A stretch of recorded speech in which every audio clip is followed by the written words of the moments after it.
Hey guys, Chuke here from Chuke's Outdoor Adventures. Well, we called it. 2 weeks ago, I did the video and the bear expert said, any day now we are going to have a grizzly attack on a human. It's just bound to happen. It's been increasing. It's been happening every year. I know last summer and fall we had a unprecedented amount of attacks. I mean, it was just throughout the summer and then the fall, it was like every week. So, and I agreed with him. I said that it's going to happen, and that was 2 weeks ago. And just a couple days ago, we've had our first grizzly attack on a human in Montana. Shed hunters got attacked, and the mainstream media is pretty awful. I have said over and over they have a narrative where they're just anti-firearm, period, and they push bear spray.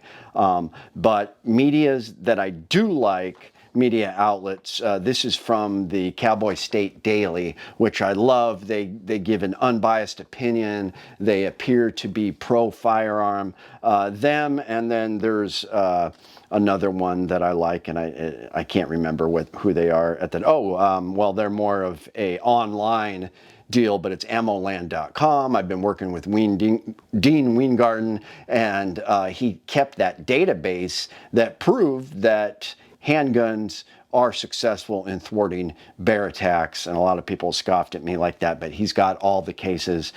Here we have another case. I just wish they would have said what firearm and caliber. So if anybody knows what firearm and caliber was used on this incident, please message below and comment. So just a couple days ago, in the first reported major human grizzly conflict this year. Now, there was some black bear attacks. I mean, it just never stops. We had the Pennsylvania black bear attacks this winter. That was like in December. So I did a video on that. But this is the first major human grizzly conflict of the year. A man who was hunting for shed antlers in north central Montana shot and killed a grizzly, which he claimed charged him, according to wildlife officials. Now, they take this very serious. They do a huge investigation whenever shooting like this happens. The man was on a brushy hillside near Depouiller, Montana on Friday when he spotted the grizzly. So it's a smaller one, described as a 250-pound female thought to be about 13 years old. A lot of times when they get that old, their teeth are starting to rub down, they get mean. So who knows? I mean, we've also talked about it's springtime, they wake up and they're hungry.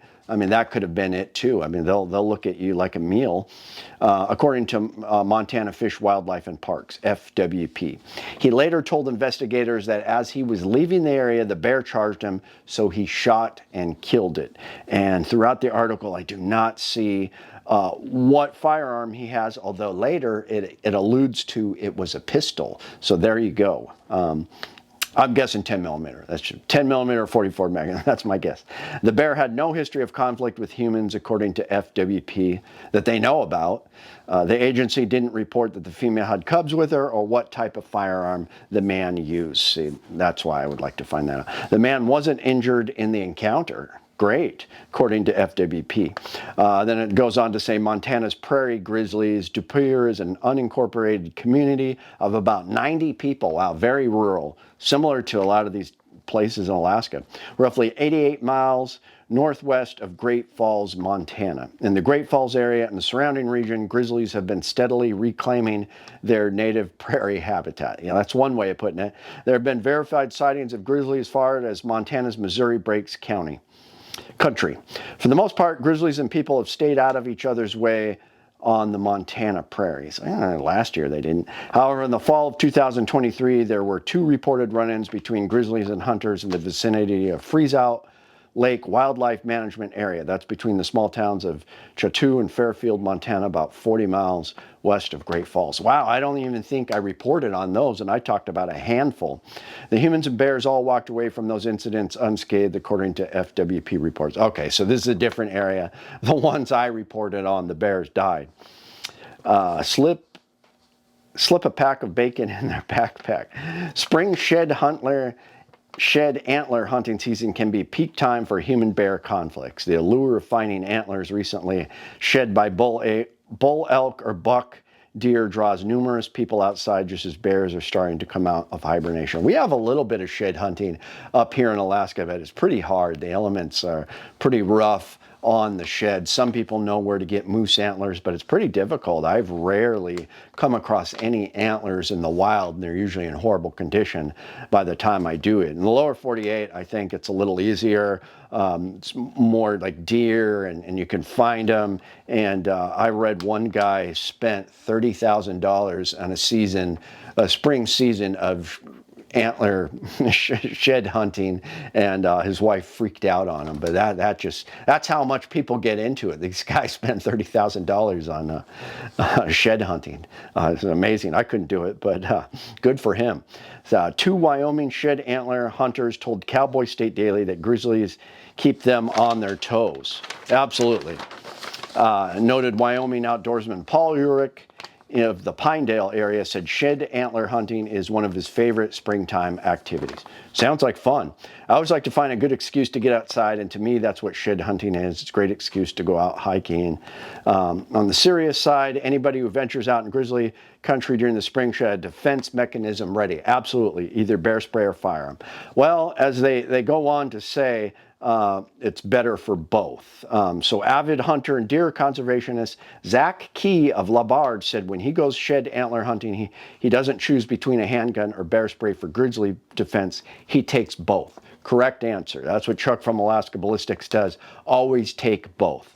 I pack both. It's pretty cheap insurance to have both. If your pistol jams, you still have your bear spray. If your bear spray runs out, you still have your pistol. So that makes me think that in this encounter, the guy had a pistol because he went on to talk about a pistol, not a shotgun or a rifle. And if you're hiking way out shed hunting, it's going to be kind of heavy to have a rifle. If you're not actively hunting, or a shotgun, you're probably going to have a pistol.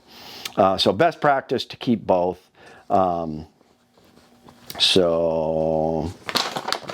then the Fish and Game makes some statements. Parts of western Wyoming, including around the National Elk Refuge near Jackson, shed antler season doesn't open until May 1st.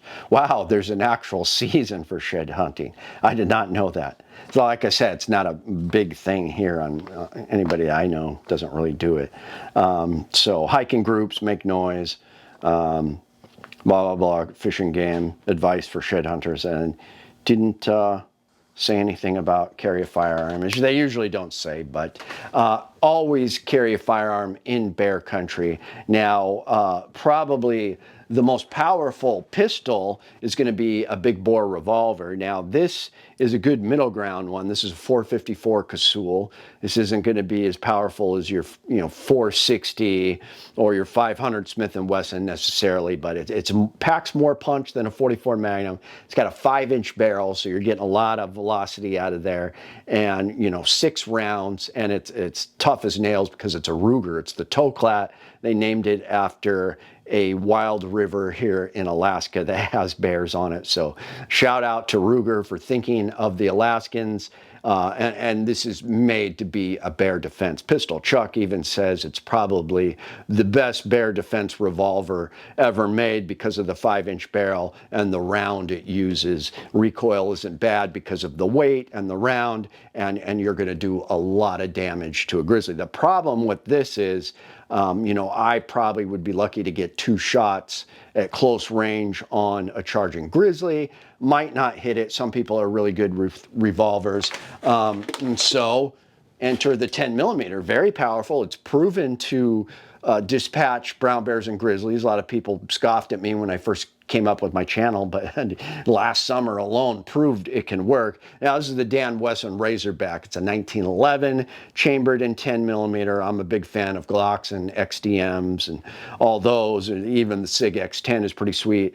But this, I'm a little more accurate with this. It's got less capacity than those double stacked striker fires, but it's just a classy 10mm, and it's a 5-inch barrel there, so you're getting decent power. I've done some tests with this, and I like the power I'm getting with it. So chest holster is usually the way to go. I've done several videos on that in bear country because sometimes your backpack gets in the way of your hip holster, or if you're just, you know, crossing a river, you're just right there, you got your pistol at your chest. A lot of people would be falling back and it's easier for them to grab their chest holster. All the problem is some people blow a hole in their foot, blow their big toe off. Happened to my dad's buddy, Kim Woodsman. Well, my dad knows him, and the guy fell back and was firing his Glock 20 and blew his big toe off during a Grizzly attack. Well, that was a brown bear attack because it was coastal.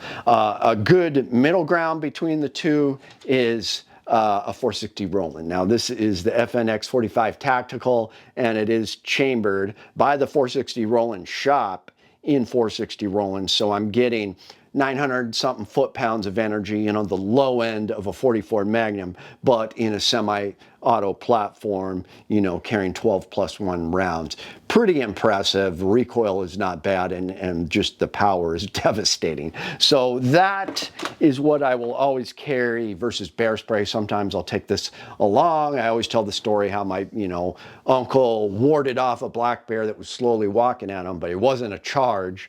And there's been several cases I've documented where the bear blows right through a cloud of bear spray because he's so pissed, doesn't faze him, and he still eats. That's right, eats the person. So some of the cases, interviews I did, people had it not work because it was windy and the pepper spray blew right in their face. So fail, fail, fail many times. It has worked on some cases, but it's not going to be like a firearm, which the other media tries to steer you away from firearms. There was a lady on Instagram, she's an influencer. I can't stand a lot of influencers, but she had a picture of herself with bear spray, and all these people comment, yeah, you should you know, have a firearm, not bear spray. And she just chastised them. Oh, we don't need to kill bears, blah, blah, blah. That lady's going to get eaten one of these days, very possibly. But anyways, let me know what you guys think. I'm kind of sad to report the first attack of the year, but at least the guy survived. Sad that the bear did not, but you got to be frosty, guys. You got to stay on your toes, and I hope we have a safe summer, spring, summer, and fall this year, but there's going to be more attacks, mark my words. Thanks, guys, for tuning in. I'll have a video out in the morning at Chuke, your friend in the field. My name is Chuke. I like to trade my guns just for fun, but now I have none. Oh, look, get shot by a bear, but I don't care. I got a 10mm. Chuke's Outdoor Adventures. Watch you gonna die every time.